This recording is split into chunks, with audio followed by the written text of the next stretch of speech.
everyone, for those of you who don't know me, my name is Emily Craven. I am the CEO of Story City. So Story City is a marketplace and GPS app for location-based storytelling. So every real life choose your own adventure, puzzle trail, historic tale, or indigenous myth all happens in the location that you are standing and leads you on a tour through a city while you are the hero of your own adventure. So at Story City, we want to redefine stories so that they're something that you're a part of rather than something you're told, and to make cities places that you interact with and explore rather than just walk through. Thank you so much for joining us for these series of tip videos on how you can create amazing stories and connections with people through locative storytelling on Story City. So many of you would be well aware that the arts landscape is shifting. There is less and less money in those single artist creations, and more money and grant funding and government funding being put towards larger, more impactful and collaborative projects. So while we all have our specialties, I myself am a writer, and traditional paths, which for me should be traditional publishing. But if you want to make a career in the arts, you need to diversify your craft into areas of art that are making money at the moment. So whether that be games or interactivity or screenwriting or film and TV, expanding your skill set into other fields is a way that you can build an arts career that many of us have only imagined about.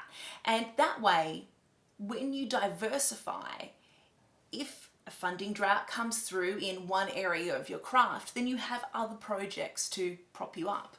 So the easiest way to do this without having to learn a whole new set of fields and skills is through collaboration, by creating unique things with others that we could never create on our own. Leveraging a skill of a network rather than trying to prop up our individual selves with hundreds of years of learning that we just don't have the time for. So at Story City, we are trying to support artists to diversify their craft via skills and networking. It is something that is really at the core values of why we started Story City in the first place, and how we see the arts sector being expanded into a place that not only can you have a career, but you can have a group of amazing people around you that you can build that career with.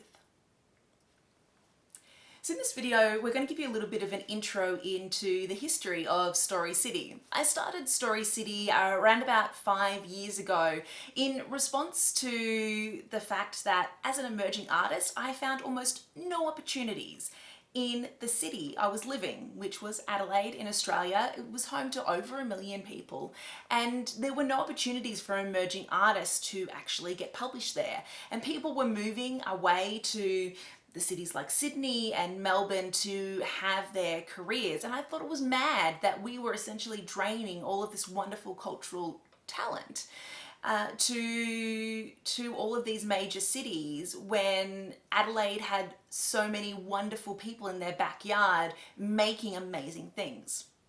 So I started the world's first real life choose your own adventure in my hometown of Adelaide. At the time, we launched it as part of a festival, which you'll hear more about in a minute. And since then, we have built Story City from a project that used QR codes to a project which is now an app that can be used anywhere in the world 24/7. And we won the $25,000 Brisbane City Council Innovation Award to make that happen. The image you see there on the screen is the votes during that award competition, where we ended up getting double the votes of our closest competitor. And I hope that as you go through these videos, you'll see why people were so excited. So since then, we've worked with 80 writers, artists, musicians, and narrators across 8 different cities around Australia and the world. So Story City is known for its choose your own adventures in the real world, though we have done so many other different types of stories since then. But the difference between a choose your own adventure book or a movie or a game and Story City is that we are essentially bringing the story from the page or the screen to the real world via your smartphone. So we're trying to merge that reality and that fiction together. So using the GPS app, we are essentially creating an AR alternate reality narrative. So where we overlay the story, the artwork, and an experience over the everyday, which kind of changes that everyday. It blurs the edges between reality and fiction and reality and imaginary worlds. Participants are invited to interact with each other, with the fictional characters in familiar places in the real world, which increases the believability of a story. A really good experience is one that essentially relates the two worlds together, the fictional and the real, combining and superimposing and connecting them to create the ultimate interactive experience. For those of you who don't remember them, the Choose Your Own Adventure books were originally brought out as a series in the 60s and 70s. They were a series of children's games books, but these formats very quickly took a hold and people ran with the format and expanded it to other franchises like Goosebumps, I saw Star Wars ones, and even today people still use the Choose Your Own Adventure format in a host of novelty books or novels that end up coming out. One of the most recent ones I saw was a Romeo and Juliet one. And so these Choose Your Own Adventures are written in the second person. So you did this, you saw that, you spotted this, you asked that, you choose that essentially. And so the participant or the reader, in the case of the books, assumed a protagonist role. They were either the main character or they were some sort of like side character of the main character. So it could be a hero, an investigator, a time traveler, etc. So what you chose affected the story's direction and the actions of the main characters. So in these old 60s and 70s books, they were products of their time. They were quite racist. And as such, when we started Story City, we wanted to take that format without taking the problems that came with that format. So anytime we have created stories, we've attempted to make the protagonist or the person experiencing the story race, age, and gender neutral, so that anyone can essentially step into the shoes of the main character of the narrative. To make this neutrality, you have to take care in how you frame the perspective of your characters. So to take, for example, gendered language.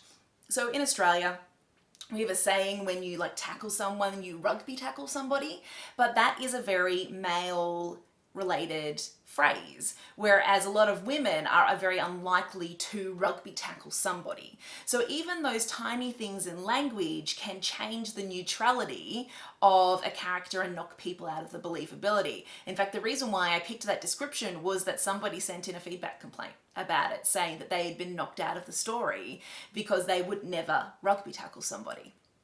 So while sometimes it can be going too far to try and catch all of these things, there are some things that you need to keep in mind when people are taking on experiences like these. So in the books, the interactivity section of it was the choice. But if you take these experiences out into the real world, branching narrative isn't the only thing that makes a story interactive. Live actors can. Getting participants to complete activities, to collect or create things can also add interactive elements to an experience. And we will have a whole section on how you can make those kind of experiences enjoyable and real to the participants of your stories. So this event was first run in Adelaide in 2012 by myself. It was the world's first real-life Choose Your Own Adventure. And essentially, as I said, it was spurred because there were no opportunities for emerging authors. People had to move away to have a career. And I decided that was ridiculous and that I was instead going to create my own opportunity. I was spurred on a little bit by the success of Amazon Kindle, which had completely disrupted the publishing industry and made writing a career that you could actually quit a day job for. So the original inspiration for the project were these four elements. There was the old choose your own adventure story, which really ignited my desire to take a part in a story and to be immersed in it rather than to just read it. And then you have geocaching. If you haven't heard of geocaching, it is similar to worldwide orienteering. People across the world hide little canisters, Tupperware containers, and other items such as logbooks and treats at a GPS coordinate for other people to find. It's a little bit like a treasure hunt. So there are people who will literally go on holidays to specific cities to find these geocaches. There are blogs and groups dedicated to this across the world.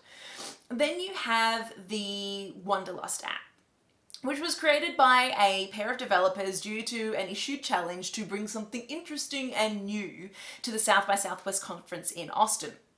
So they created in 4 weeks and using the Foursquare database, Wanderlust, which unfortunately is no longer an app, which makes me very sad, but at the same time, it gives room for things like Story City to appear. So what Foursquare is it marks things like restaurants, local buildings, public transport locations, those sorts of things in a city. And so what the app did was it allowed you to set a story in a particular type of location. So you would have to move locations to unlock the next part of the story. So if the next part of the story was, say, in a train station, you didn't have to go to a specific train station like, say, Grand Central Station in New York. You just had to go to any train station, with the idea being that if you were in the type of location, it would essentially increase the atmosphere and believability of the story. And then the final element of this was QR codes. So you may have seen QR codes back in the day on the side of Pepsi cans, on shop fronts or posters. These codes were scanned by a free reader on your smartphone, and they would take you to a website, which maybe housed videos or discount codes or games or those sorts of things. And so they were free to create and scan, and they were mainly used at the time by marketers to sell stuff. But I thought they could be used for so many more creative things, and they gave you the opportunity to make content mobile. Now, I should point out that back then, mobile apps for your smartphone really hadn't taken off yet. So this was kind of before apps became commonplace on a smartphone, and I believe even before the iPhone really kind of made it into my periphery at least. And thus Adelaide Choose Your Adventure was born. It was really simple. What we did was we put QR codes onto posters, so that man in the suit with the QR code for a head, that was what our posters looked like, but each QR code on each poster was different. And so we printed those posters off, I zip tied them to poles, yes, zip ties on a bit of cardboard, but I got the council's permission, I made sure it was all official, and we started with an initial location in the local bookstore called Dimmick's, which was in Rundle Mall in Adelaide, and from there you were given a choice as to where you would go to next out of 3 stories. And so the next part of the story would be in a different location with a different poster. So we launched it during the festival season in Adelaide, where Fringe happens and writers' festivals and car races, so there was a whole hot pot of people in the city at the time. And unfortunately, we lost about 6 to 8 posters a day.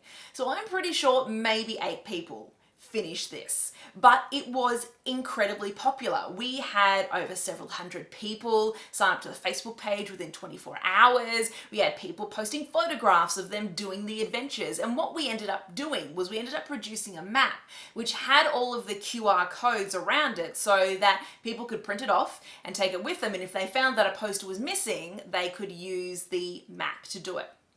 So from there, the next year I moved to Brisbane, and I was very surprised when I got approached by the Brisbane City Council to actually create this event for them, and they wanted to pay me for it. So things went a lot better this time. What we did was we actually bought pavement posters, which are these types of posters that you stick to the ground, which have very strong adhesive, and they're very difficult to remove via the general public. So it meant that we could run this project for close to 2 weeks with very few posters being removed, and we had almost 1,500 people go through it. And so it only grew from there.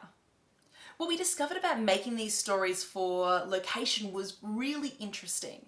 In the beginning, the project was all about the participant actually being in a story, but it turned out that writers actually discovered locations and hidden features that you would never have known were there unless you did these stories.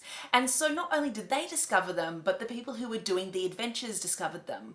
Things that they had walked past every day and never realized that they were there. So in the images in this particular slide, you can see the tiny little doorway that was at the bottom of a clothing store. It used to say, "Oh look, a tiny shop, let's go in and buy something." And then on the other image, you can see what looks to be a whole bunch of like a mottled brick building. That is actually a whole bunch of matchbox cars that someone stuck 2 to 3 stories in the air with another 2 to 3 stories of matchbox cars on top as a bit of street art in an alleyway. So all of these places were places that I never even knew existed. I walked past them dozens of times. So not only could you be the hero of your own adventure in these stories, but you also got like a city tour as part of it. So when you're doing a physical choose your own adventure or writing a story that moves through a particular location, you can't just make up location details and props as you would in a book, because they have to have some basis in the reality that surrounds the participant or the reader. They're standing there. They know if you got it wrong. But grounding people in the location, so telling them that a statue is to the right, and it is, and a piece of artwork is to the left, and it is, you are subconsciously getting them to trust your word, so that when you introduce some sort of fantastic element of the story that isn't there, it's more believable.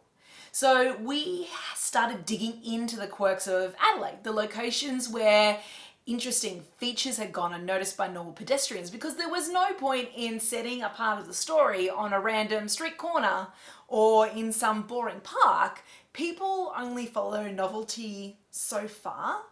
You need to take them to places that are interesting. But the problem with QR codes is that you have to watch them. So that was what we found after several years of doing these projects with the QR codes. Even when we had the pavement posters, we found that some of them still went missing. So they can be vandalized, they can be damaged, and you can only run projects for a short amount of time because eventually they degrade due to weather and a whole bunch of other factors.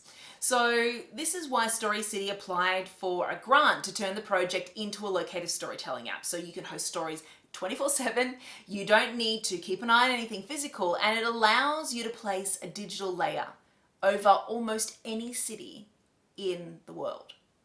So the app shows you different stories that are available in your city on a map or in a list, and they will tell you exactly how far away you are from the start locations of each of those stories. In the next video, we will go into exactly how the Story City app works and how some of the stories run on the app.